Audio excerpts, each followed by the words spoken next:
नमस्कार दोस्तों, नाइलिट से आपके लिए 78 वैकेंसीज आई हैं और ये वैकेंसीज साइंटिफिक असिस्टेंट के लिए है। इसमें आपको अप्लाई करने के लिए कोई एक्सपीरियंस की ज़रूरत नहीं है। आप बिना एक्सपीरियंस के भी इसमें अप्लाई कर सकते हैं। बाकी इसमें आपको एलिजिबिलिटी क्या चाहिए अप्लाई करने के लिए, आपकी एज लिमिट क्या है, आपकी सैलरी क्या होगी, आपका सिलेक्शन प्रोसीजर क्या है, सब कुछ हम इस वीडियो में जो भी रेलिवेंट है सब कुछ कवर करेंगे। तो वीडियो को एंड तक जरूर देखिएगा। चलिए शुरू करते हैं। तो सबसे पहले तो for फुलिंग the eligibility criteria, candidate should possess one of the essential educational qualification from a university institute established under either central or state or UGC Act and requisite experience if applicable as indicated in the table given below, complete in all respect by the last date of receipt of application जो कि है 18 मार्च 2025। Detail of essential qualification नीचे दी गई है बाकी चीज़ों की। तो देखते हैं नेम का पोस्ट, सॉरी ना, जो पोस्ट का नाम है वो मैंने आपको बता ही दिया, साइंटिफिक असिस्टेंट है। ये आपकी नॉन गजेटेड पोस्ट है, नॉन मिनिस्ट्रियल है और साइंटिफिक एंड टेक्निकल पोस्ट है।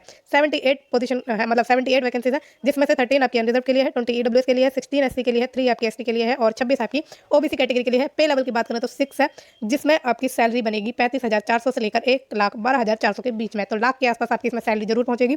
क्वालिफिकेशन की बात करें तो बी आप होनी चाहिए या बीटेक होनी चाहिए, एमएससी होनी चाहिए इन एनी वन और in combination of following.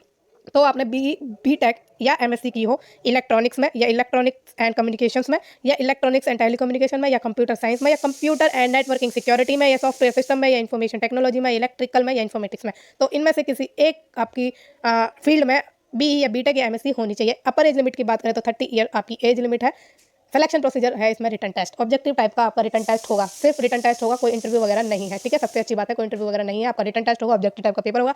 Examination scheme हम देखेंगे इसकी एंड में, इस पीडीएफ के एंड में। ठीक है, तो मतलब इस वीडियो के एंड में। और मैंने जैसा कि बताया, एक्सपीरियंस इसमें आपको कोई भी नहीं चाहिए। डिटेल ऑफ वैकेंसीज आपकी दे रखी है कि आपकी जो स्ट्रीम है CSIT और EC की, इसमें आपकी भी और डीपली बाइफर्केशन किया गया है। ठीक है, तो CS में जो है 3 अनरिजर्व को दी गई है, 5 ईडब्ल्यूएस को, 4 एससी को, 1 एसटी को, 6 ओबीसी को, टोटल 19 है इसके लिए। IT में टोटल 16 है, 16 में से 3 अनरिजर्व को दी है, ईडब्ल्यूएस को 4 दी है, 3 आपकी एससी को दी है, 1 एसटी को दी है, 5 आपकी ओबीसी को दी है। 43 आपकी EC के लिए है, जिसमें अनरिजर्व को 7 है, ईडब्ल्यूएस के लिए 11 है, एससी के लिए 9 है, एसटी के लिए 1 है और ओबीसी के लिए आपकी 15 है। ठीक है, तो ये आपकी और भी डीपली जो है बाइफर्केशन कर दी गई है। एज लिमिट आपको बताई है, बाकी एज लिमिट में रिलैक्सेशन मिल जाएगा SC ST OBC वालों को और PWD कैंडिडेट्स के लिए। ठीक है, प्लेस ऑफ पोस्टिंग की बात करें तो इंडिया में कहीं भी आपकी पोस्टिंग हो सकती है।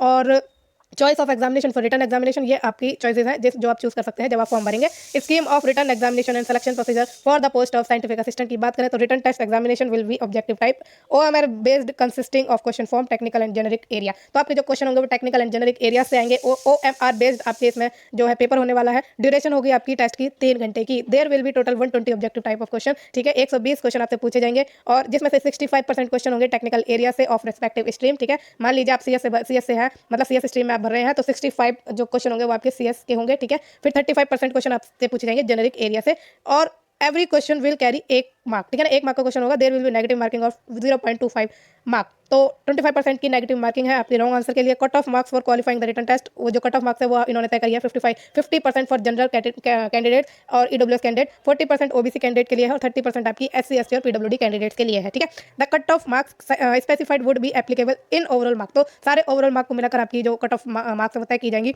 Generic area will comprise of logical analytical reasoning capabilities, quantitative and qualitative abilities and general awareness and aptitude. तो जो आपका जेनरिक एरिया है उन्होंने बता दिया गया है इनके द्वारा कि कौन सा जेनरिक एरिया है, मतलब किस जेनरिक एरिया में कौन से आपके कंपोनेंट हो सकते हैं टेस्ट के, तो उन्होंने बता दिया है। ये आप तैयारी अपनी रखिए इसकी। फिर stream wise syllabus for written examination for the post जो कि साइंटिफिक असिस्टेंट की है is available on this site. तो आपकी मतलब एट दिस साइट, तो ये आपकी जो साइट है इस पर आपकी जो सिलेबस है वो बता रखा है कि क्या क्या क्वेश्चन आपसे पूछे जाएंगे। तो आप डायरेक्टली जाके देख सकते हैं। ये आपको जो वेबसाइट है इस वीडियो के डिस्क्रिप्शन बॉक्स में मिल जाएगी, वहाँ से आप देख लेना। सिलेक्शन प्रोसीजर आप बता दें कि for the post of scientist selection will be based on written test only, सिर्फ रिटन टेस्ट होगा। Merit list will be prepared stream wise आपकी मेरिट लिस्ट तैयार होगी and vacancy will be filled stream wise as per reservation, और stream wise ही आपकी vacancy जो filled की जाएंगी। ठीक है, for post where vacancies are reserve for PWD candidate, common merit list of PWD candidate irrespective of stream and category will be prepared. तो ये चीज़ें जनरल सी है, ये हमारे लिए इतनी इंपॉर्टेंट नहीं है। आपका सिलेक्शन सबसे ज़्यादा इंपॉर्टेंट है। जो आप मेहनत करिए आप जरूर ले पाएंगे अपना सिलेक्शन आपकी मेहनत के बलबूते पर। ठीक है, नेक्स्ट चलते हैं अब आगे और हाउ टू अप्लाई बात कर लेते हैं, कैसे आपको इसमें अप्लाई करना है।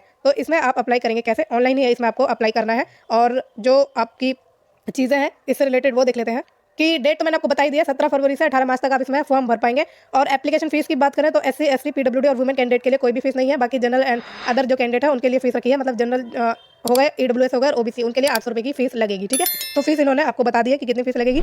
और एप्लीकेशन ऑनलाइन जो भी है वो इस वेबसाइट पर अवेलेबल है। वेबसाइट आपको इस वीडियो के डिस्क्रिप्शन बॉक्स में मिल जाएगी। Applicant can view the application detail from the view print application. तो आप अपने एप्लीकेशन फॉर्म देख सकते हैं, मान लेते हैं इंपॉर्टेंट है नहीं।